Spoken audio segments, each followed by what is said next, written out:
is he held off the British attacking from Quebec to where Washington was stationed at White Plains, New York. And because of the military rules of not fighting during the winter, he saved the day. Our first subtopic today is retreat across New Jersey. And basically, like I mentioned, this Continental Army is not doing very well, okay? And basically all they've done is retreat, okay? And now it's late October of 1776, and Washington's position at White Plains, New York is becoming pretty desperate. Winter's approaching. He's suffered heavy losses in both soldiers and supplies, and some members of his army are seeing what they consider certain defeat, and they basically pick up their guns and return to their homes. So he's in tough shape here when he's in White Plains, New York. And by late October 1776, Washington's position is desperate. Winter's approaching. The Americans had suffered heavy losses in both soldiers and supplies. And some members of the army that were seeing certain defeat picked up their guns and basically returned to their homes. And so, seeing how desperate the situation was, General Washington decides his best bet is to retreat from New York across New Jersey and into Pennsylvania. Okay, so he's going to go from White Plains, New York, and he's going to go through New Jersey and into Pennsylvania. He thinks that's the best thing to do at this point. So Washington decides to retreat across New Jersey from White Plains, New York, and go into Pennsylvania. Now, the reason he went to Pennsylvania is the Delaware River is there, and it would basically separate them from the British and give him a little bit of a buffer of protection during the winter. So he decides once he gets in Pennsylvania that the Delaware River would separate the Continental Army from the British, and he would take some time there to regroup his battered forces and try to get himself ready for a fight in when? The spring. Okay? So that's his plan. Now, even when he was retreating across New Jersey, his soldiers continued to slip away from the army, and by the time he reached the Pennsylvania side of New Jersey, he only had about 2,400 troops remaining with him, is all. How many do you have at one time, we talked about?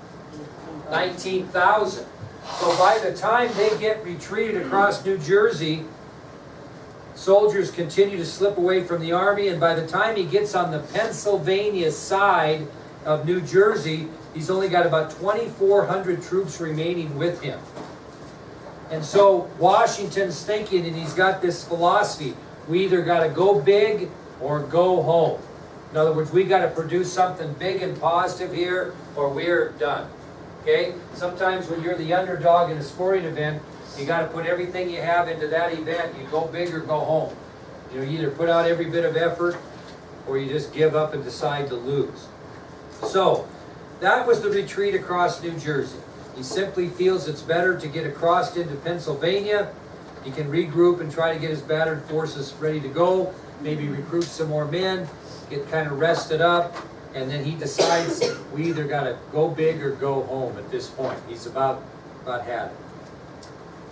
So that'll take us to a really, really important subtopic, which is Trenton and Princeton.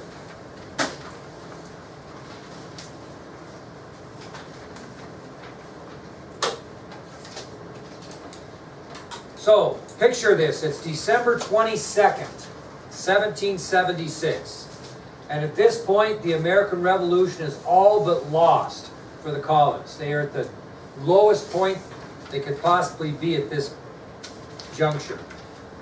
Basically, Washington's lost every battle with the British since he took over the Continental Army, and he's lost 75% of his army since he'd escaped across the East River. Things are looking bad. Now, why do these soldiers why are they able just to take off and leave? Did that seem a little weird to you? They could just take off and go home? Well, the reason why they could is when Washington established the Continental Army back when, these guys signed up for 1-year enlistments. And they expired on December 31st. So do you think Washington was going to chase after these guys that were leaving in October and November, knowing that on the 31st of December, they could quit anyway? So when he gets into Pennsylvania, he has only 2,400 soldiers under his command, like I mentioned. Most of those that left were done on December 31st. Their one-year enlistments were over. Well, the British are sitting there in Fat City, confident that the war is almost won, and they're preparing to celebrate what in New York? Christmas. Okay? They're sitting in New York celebrating Christmas. Now, another British general at this time was Charles Cornwallis. And he wasn't a foolish man, even though the Continental Army was looking bad, even though most of the British leaders were in New York celebrating Christmas. General Charles Cornwallis wanted to keep an eye on Washington and his troops. So what he did is he stationed 1,400 Hessians, remember they hired Hessians, at Trenton, who were under the command of a Hessian colonel by the name of Johann Rall.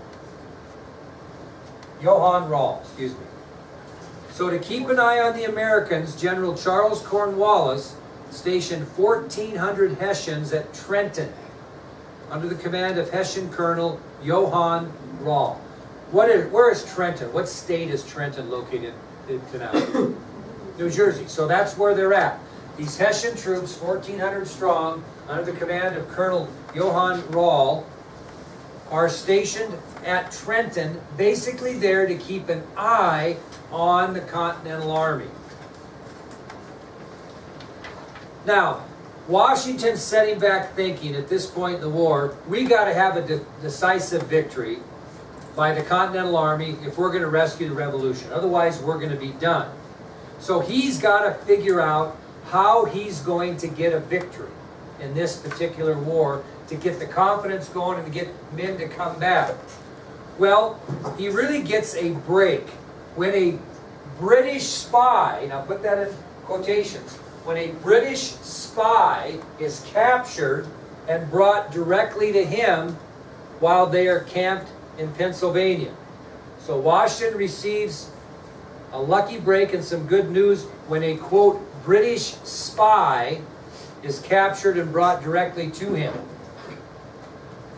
Now generally, if a spy is brought to General Washington, soldiers will stay there and make sure the spy doesn't do something to the general, kind of protect the general. But General Washington, when this spy is brought in, he tells them to leave him alone with this spy, and he'll deal with the British spy himself. So, soldiers depart. Well, instead of dealing with the spy, Washington reaches out and shakes his hand. He shakes the hand of John Honeyman. Shakes the hand of John Honeyman. So, unbeknownst to his own soldiers, Washington has a friendly relationship with this, quote, British spy. And when other soldiers depart his company, he sticks out his hand and shakes hands with a fellow by the name of John Honeyman. Now, John Honeyman is an interesting dude. He was born in Ireland, and at the age of 29, he enlisted in the British Army, and he actually fought in the French and Indian War on the side of the British. Okay? So at 29, this guy that was born in Ireland enlists in the British Army, and he fights on the British side in the French and Indian War, and he not only earns an honorable discharge at the end of the French and Indian War, but he also earns the trust of the British, right? And what does he do? He settles in America, in the colonies. Yeah. So he can move freely between British camps. And what he did is he allowed himself to be captured by the American soldiers. They thought they were capturing a British spy. That's how undercover this guy was. Okay? So who was he a loyalist to? Was he a loyalist to the British? No, he was not. And nobody knew that. The British didn't know it, and even Washington's own troops didn't know it. They actually captured him thinking he was a British spy. Well, Washington needs to go big or go home. And Honeyman is going to give General Washington valuable information so that he can make plans to go big or go home. Okay? So that's why Honeyman gets himself captured. Now, where are the American troops located? Pennsylvania. Right across the Delaware River from New Jersey, right? So Trenton, New Jersey is about 10 miles away across the Delaware River where the 1,400 Hessian soldiers are stationed there. And they're dug in for the winter. What do I mean dug in? Not going anywhere. Why? Because there's no fighting in the winter, right? So they're dug in for the winter. So Trenton, New Jersey is about 10 miles away across the Delaware River from where Washington and his men are stationed, and the 1,400 Hessian soldiers stationed there to keep an eye on the Continental Army are dug in for the winter. Remember, the European military tradition is ceasing of all fighting until spring, right? Well, Honeyman believes that Washington can pull off this impossible big, go big or go home victory by breaking that cardinal rule of warfare. Honeyman says, the Hessians are off their guards, half of them asleep or drunk, dreaming for Christmas. And what Honeyman's saying is, if you want to go big or go home, this is the time. You're going to have to break the cardinal rule of no fighting during the winter. So he's advising Washington to plan a surprise attack on what day? Christmas Day. So picture this again. Honeyman believes that Washington can pull off an impossible victory. He can get this go big or go home victory he's looking for, but he's going to have to break the cardinal rule of warfare. And John Honeyman tells George Washington, the Hessians are off their guards, half of them asleep or drunk, dreaming for Christmas. So Washington plans a surprise attack upon the Hessians on Christmas Day. Now here's the plan. American troops are going to cross this Delaware River. You ever heard the old expression, the painting, Washington crossing the Delaware? Is this that one where they have a flag up? Yeah, so it's not real accurate, but it's where you get this famous picture, what we're talking about. So American troops are going to cross the ice-choked Delaware River, and once they get across the river, they're going to march to Trenton and surprise attack these Hessians who are dug in for the winter. That's the plan. So Honeyman, on Christmas Eve, what do you think he does? What does he do on Christmas Eve, Honeyman? Think about it. He escapes, and he goes where? And he reports, he gives a report on the Americans to who? No, not the British, because there's no British there. Colonel Johann Rall.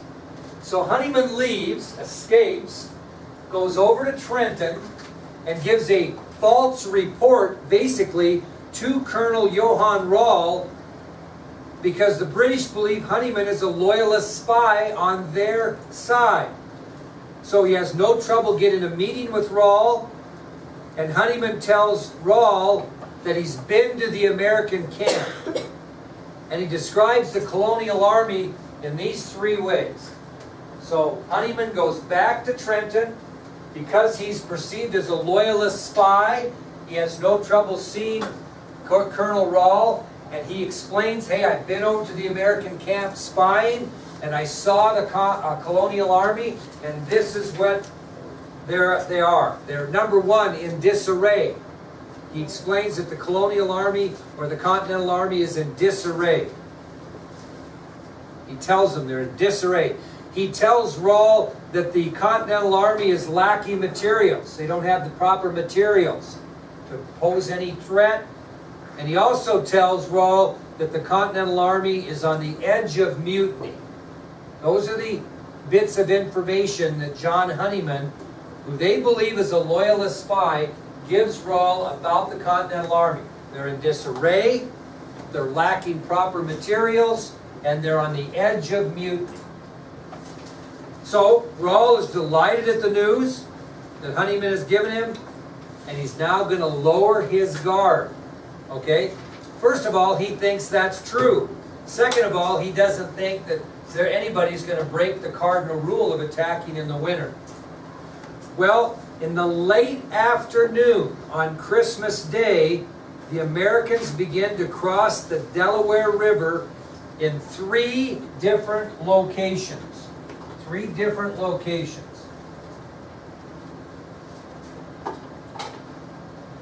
Late afternoon on Christmas Day, the Americans begin to cross the Delaware River in 3 separate locations. Okay, here's the camp. The first group, Washington takes a large group of soldiers and crosses the Delaware River right where camp was. So he goes straight across and crosses the Delaware with a group of soldiers. 1,500 militia who come to join the charge cross downriver. 1,500 more militia. This is 1,500 militia. This is Washington and parts of the Continental Army. 700 more soldiers cross directly from Trenton. So Trenton would be here. So Washington puts together kind of a 3-prong attack. He crosses with several members of his Continental Army right straight across where they're camped. Downstream, 1,500 militia cross. And upstream, right directly across from Trenton, 700 members of the Continental Army cross. So he's got kind of a 3-pronged crossing here. Now, these groups have got to get on the other side of the river by 12 midnight. Why? Why? Why they gotta, I'm not saying that, but why do they gotta be there by 12 midnight?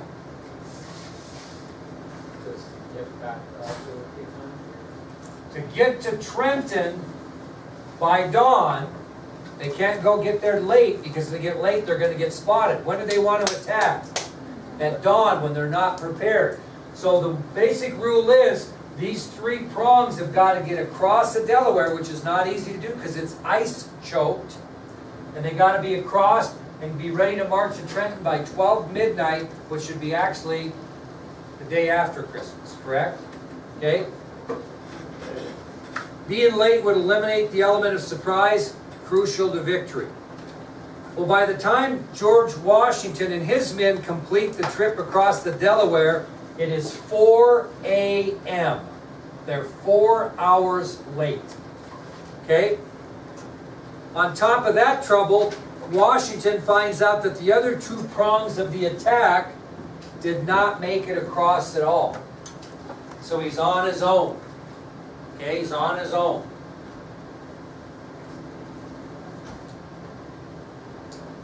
So he's got 2 choices right now. Obviously, call off the attack, go back across the Delaware, and avoid a possible defeat. Yep. When you say they didn't make it over, you mean they just turned around? Or? They never did get across the ice-choked Delaware. Never could get across. Never did get across. They turned around because they couldn't get across. Yep. No, it didn't die, no. So his choice is to call it off, go back to the Delaware River, and avoid probably a certain defeat, right? Because he's only got 1/3 of the people he needs. Or he could press on and try to win a military victory, which he desperately needs. So, what does he do? Presses on. How many think he presses on? Well, sure he does. He wouldn't have a story, right? Okay, he presses on. He makes the decision to continue. But unfortunately for him, he runs into immediate trouble. Okay, so he makes the decision, we're going to go anyway, but he runs into trouble right away.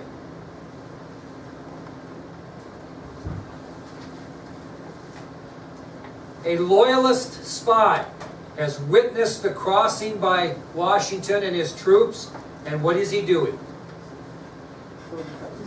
He's racing back to Trenton with the news. So as soon as they get across and get organized and figure out that, hey, there's nobody else here, we're on our own, what are we going to do? We're going to go anyway. They are spotted by a loyalist spy who immediately turns and races for Trenton with the news. Well, you know what a century is? What would a Hessian century be? No, that's a good guess. A Hessian sentry would be someone on guard duty outside the camp. And this loyalist spy comes running into the camp, and he's confronted by Hessian sentries who are ordering him to write down the message. We'll give it to Johann Rahl. Because they don't trust the guy totally. See what I'm saying? In other words, they don't want him to go in there and hurt Rahl or whatever. So this British loyalist spy is stopped by these Hessian sentries outside of camp, and when he explains the situation, they tell him to write down his message, and the soldiers will then deliver the message directly to Colonel Rahl. Okay, that's the plan. So Washington's been cited. Well, does Washington know he's been cited? No. So he's going to continue on here. Well, the soldiers bring the message to Colonel Rahl, and the colonel is so busy having a conversation with his officers and enjoying the holiday that he simply took the note, never looked at it, just stuck it in his pocket, didn't read it. Never had any worries. Evidently thought, I'll read it later. Okay? So this soldier, did he know what was on the message? Hard to say. It depends on how history's written. But anyway, the soldier gives the message to Rahl. He's so busy having a good time on Christmas, day after Christmas, so to speak, that he just sticks the note in his pocket, didn't read it. Well, that morning, at dawn, although it's a little late,